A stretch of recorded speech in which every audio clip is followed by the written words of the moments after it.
Hello, welcome. Thanks for tuning in for Get in the Game. Today, we're going to learn about video game design and so much more, all the different careers that go into that, skills you need. So, we're happy that you are watching this event with the Iowa Intermediary Network. We're going to have our two guests introduce themselves. Tell us a little bit about their background, why they're interested in doing what they're doing now, education history, and just about what they're currently doing. So let's start with Tyler on that. Yeah, hi. My name is Tyler Owen, and I am an independent game developer and software developer. So, what that means for people who might not know, an independent game developer is someone who usually works for themselves or a small company that doesn't necessarily have a publisher. So, they are self-publishing their games. I'm kind of a solo independent game developer, so I do just about every part of the game design. Though sometimes I will, pay contractors to do art or music or things like that. But I self-publish my games on Steam, and my day job is a software developer where I create applications for the agricultural industry. So currently, game development does not pay the bills for me, but I do it in my free time, and I have done it full time in the past. So that's my general background. Great. We'll learn more about that here in a little bit. Tyler, Cameron, let's hear a little bit more about you. Yeah, thanks. My name is Cameron Rav. I grew up in Clinton, Iowa, on the far east of Iowa. I went to school in Dubuque with Tyler. And after that, I went to school to be an accountant originally, actually, but decided, a little ways into that curriculum that it wasn't for me. Switched over to the computer graphics course at University of Dubuque and sort of found my calling there. So out of college, I actually made or worked on simulators for Caterpillar to train their heavy equipment operators and stuff like that on various platforms. And then after that, and what I currently do is I am a hard surface artist at Volition in Champaign, Illinois. Cameron, it's always interesting how these things come full circle. So Dubuque is actually in the region I serve, and we have a trailer with those simulators in it that students absolutely love. So thanks for your work on that. That's really cool to have that connection. Okay, Tyler, I think you're going to show us one of your games and maybe kind of talk us through how it works and all the details about it. Yeah, so I thought I'd show just real quick a trailer that I made for my game called Lacuna Passage. It's a Mars exploration and survival game that I had made a Kickstarter for to raise funding to develop, and it was successful. And I worked on that for almost 5 years. So real quick, I'll show that, and we can kind of talk about it as it plays here. Okay.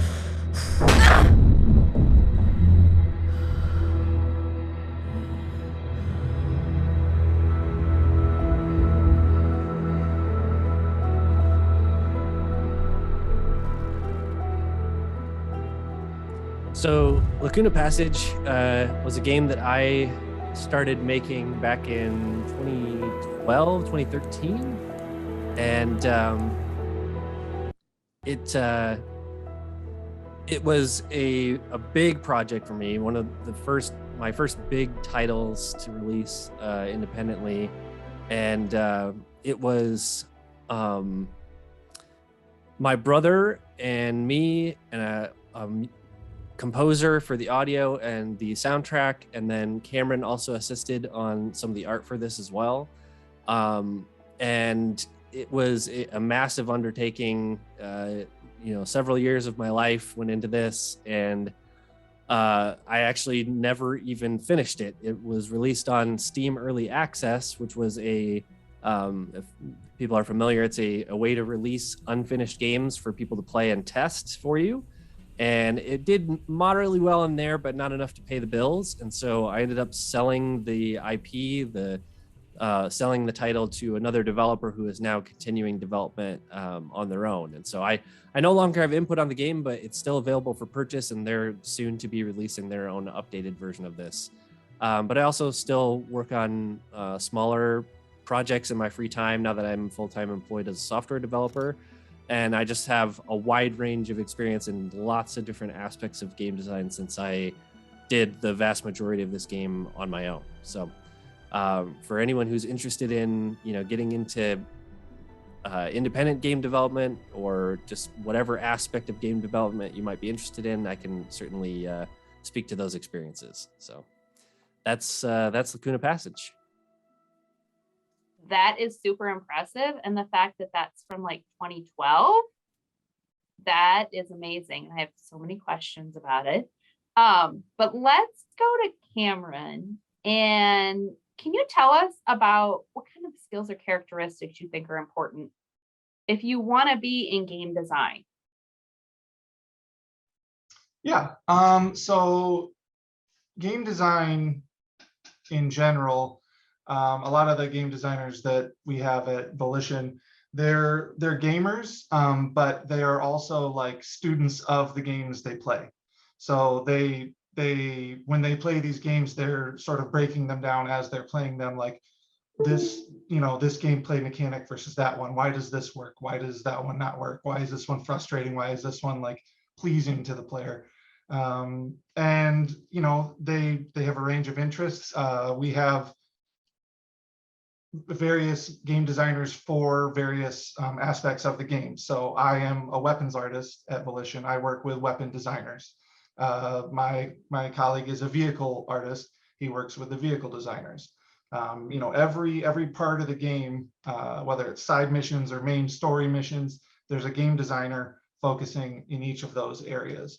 So you need to be able to be flexible for one. If you're gonna sort of like pigeonhole yourself in one specific thing, I only want to design this specific type of experience, that's fine. But Oops, you got muted there. Sorry about that. I don't know what happened. Where did I cut off? Don't pigeonhole yourself into wanting to design just one specific thing. Tell us more about that.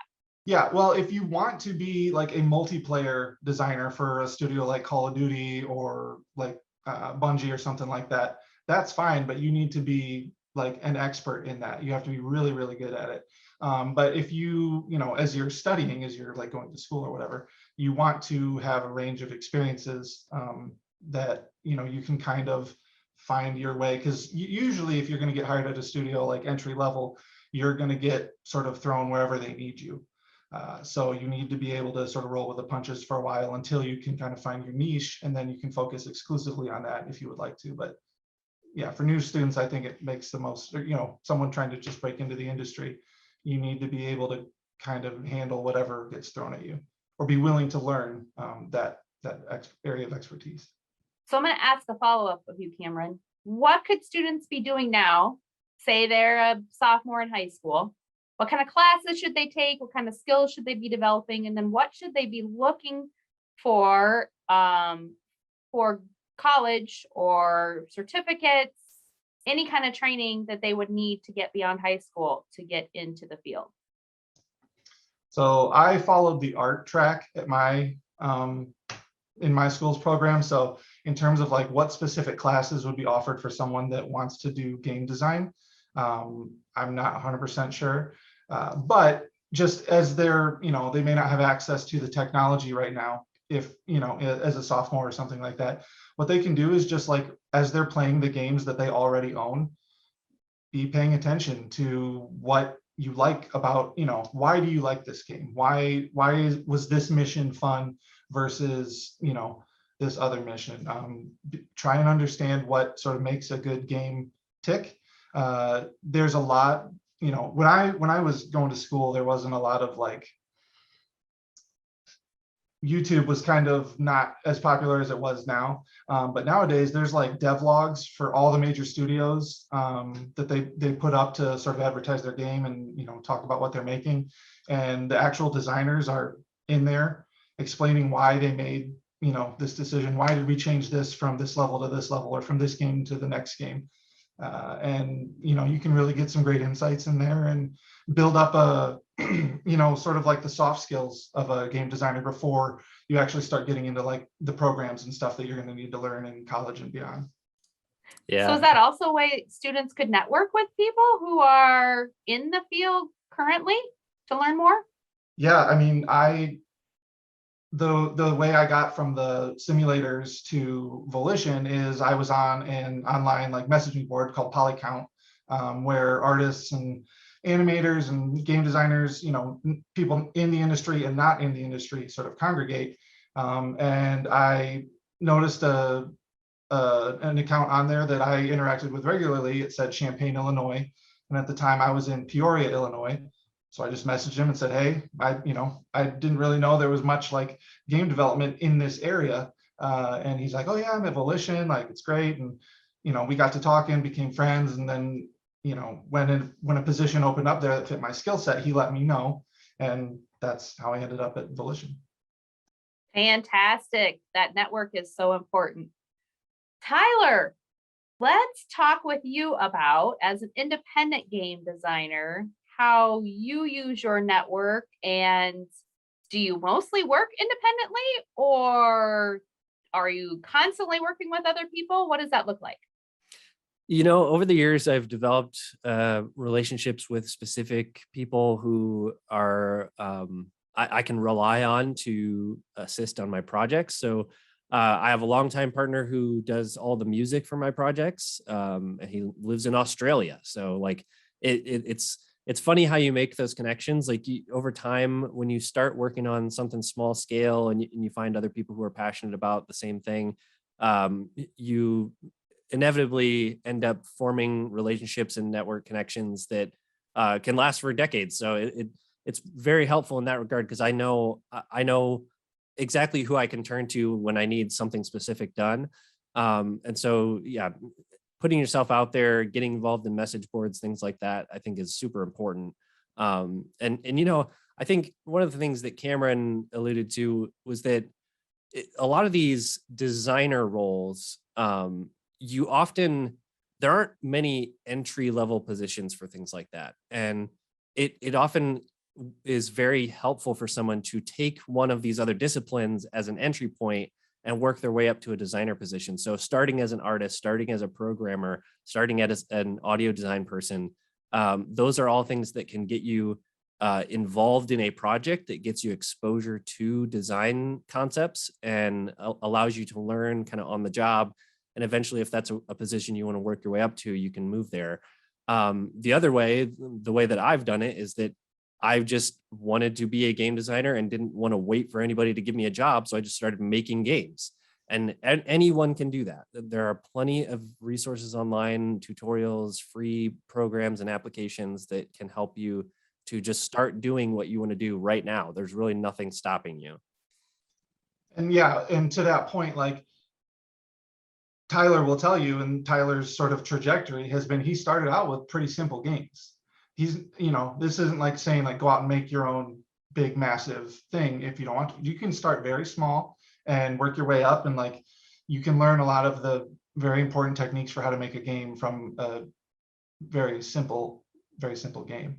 And then one of the other things I will say is that's also true what he said about you may not get hired as a designer. What happens at a lot of studios is, and my experiences with Volition, what we do a lot is we will, people will come in via QA to like test our games, and they'll work with us for a while, and they'll learn the ins and outs of the games, and you can learn a lot about a game just by testing it. And that goes back to break down the games that you currently have. But anyway, so yeah, after people have sort of been there for a while, if they show sort of like an affinity for it, or we have a need, we like to promote internally if we can. If we have a need, we'll try somebody from QA out and we'll see how they do. And if it works, it works. And some of the highest level designers we have started out at QA in Volition like 10, 12 years ago. So it's pretty cool. So don't be afraid to get your foot in the door, because it ultimately could lead to where you want to be. And I think that's true with a lot of careers. What do you think, Cameron? Well, yeah, like every career, it's a lot about who you know. But even more so, I think, in the games industry, because it's still relatively small.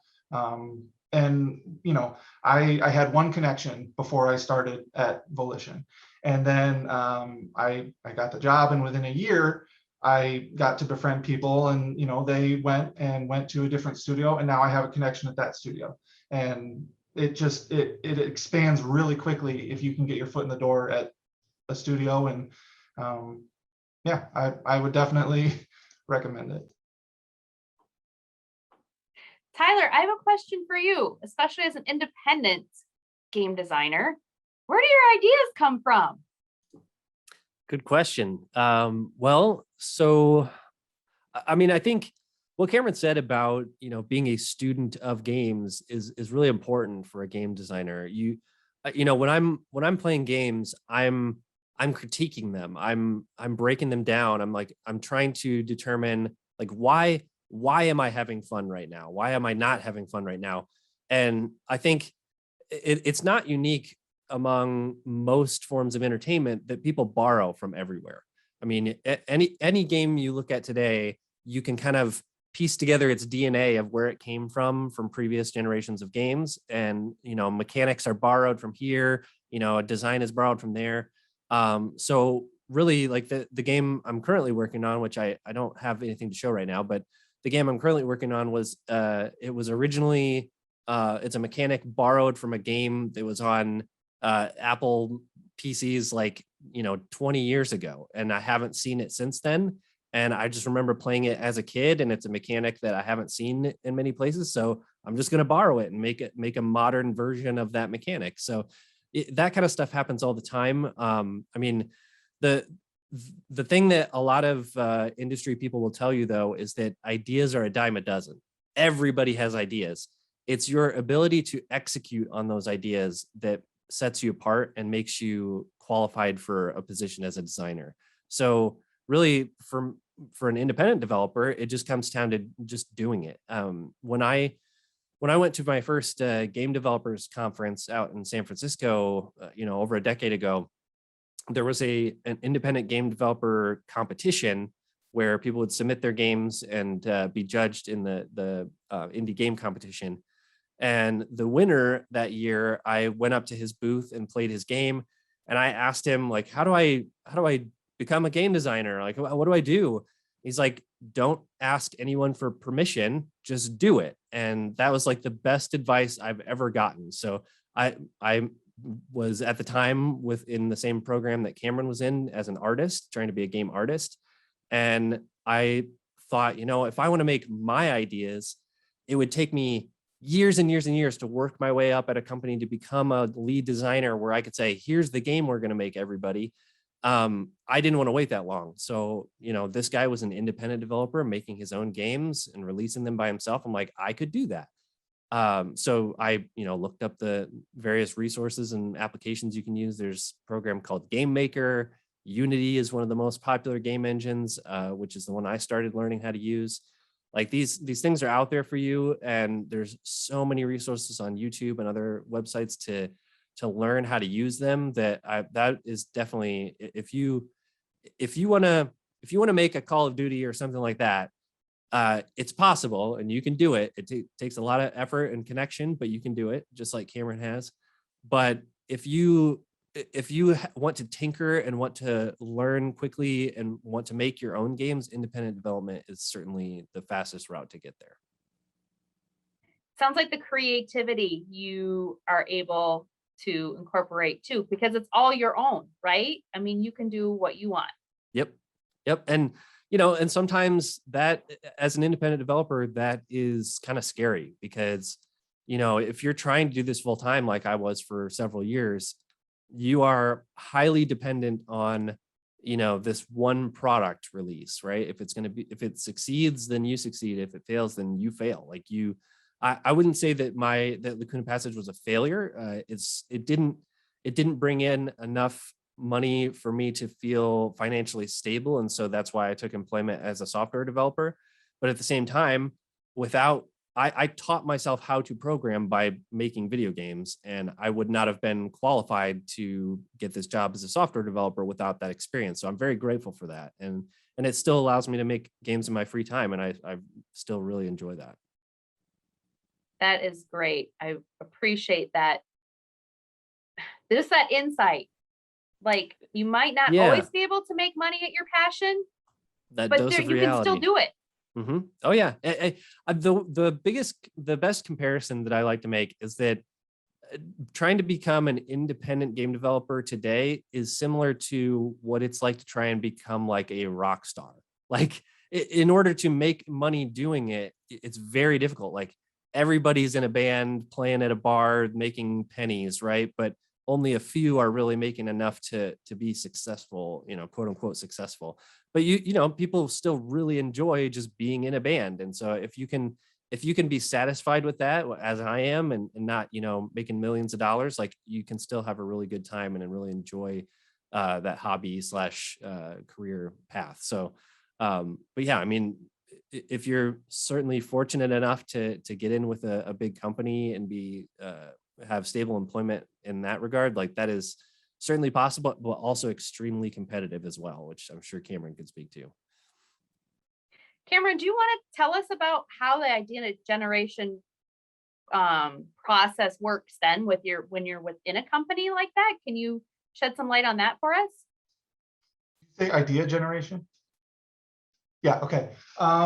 There's a couple different ways. There's like the formal way that you might expect, where everybody gets in a room. We say, okay, we've got a mission or an entirely new game or whatever the case may be, and you get all the people, the stakeholders in the same room, and you just kind of blurt ideas out, throw everything at the wall and see what sticks. That's one way. Or and these are all things that I've seen happen at Volition. So we've done that. We've had smaller teams that are focused specifically on, so our games, Saints Row games, have different factions, like different groups of bad guys that you face. And so we will have a group of people that are focused on one faction in a room, figuring out, what this faction is going to look like, how they're going to interact with the player, what it's going to be like to fight them in combat, that sort of stuff. And then we also just have we have channels at work for just submitting random ideas that you have, and they can come from anywhere. And that's one thing I would say is for my first couple of years at Volition, I was very intimidated to provide my ideas for various things, especially if they were outside of my discipline. So we would have, meetings on weapons and stuff, and it was fine to chat about that stuff. But if I was playing a mission and I'm like, oh, it'd be really cool if you could do this here, I would just kind of keep that to myself because I didn't want to step on, the mission designer's toes or something like that, or insult them because, but the first time I offered feedback outside of my discipline, the person I offered it to was super thankful. They didn't incorporate it in the game, but that built rapport with that my fellow employee like that. And then I could go to them in the future for more ideas. And then things did start to get implemented, which was really cool to see. So yeah, I mean, it just it comes up in a bunch of different ways. There will be times where you have scheduled idea creation time. But most of the time, and a lot of the ideas that you see in the end product, those just came from somebody having an idea and writing it down and sending it off to whoever may be responsible for that part of the game. And I will also say that if you do have a good idea, if you're at a studio or you'd have a good idea for something, get develop the skills to very clearly explain what that idea is and how you would potentially like to see it implemented. Don't just say it'd be neat if these guys were red versus yellow or whatever. Do I think it would be really cool if when the player does this, this happens, and sort of that chain of events, because that makes it a lot easier for the person you're giving that idea to act on it and potentially implement it in the game. So I'm hearing communication is very important, even though you might be using a computer to do a lot of your work. You need to be able to communicate clearly and effectively. Yeah, very much so. Absolutely. Okay. You know what? Why don't you tell us? That's a little bit about the idea generation. What does your actual role kind of involve? Maybe not on a daily basis, but what are some tasks that you always know that you will be doing in your role? Yeah. So like I said, I'm the weapons artist. I'm the only weapons artist we have at Volition currently. So my job is, it starts with concepts. If we need a new weapon for, something, we try and get a concept art. We try and get concept art for it.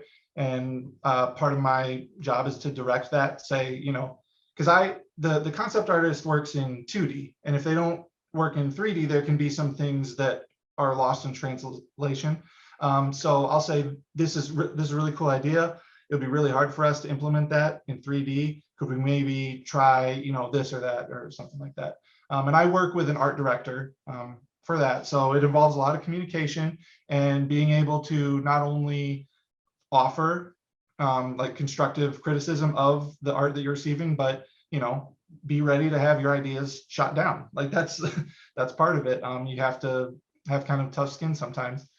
And from there, then it comes to me and I do like my actual day-to-day job where I go into 3ds Max. I model the weapon out based on the concept. If it has to animate, I break off special parts of it that'll animate. Then I set it up to give to the animation team so that they can rig it. So when the player actually uses it, it works as designed.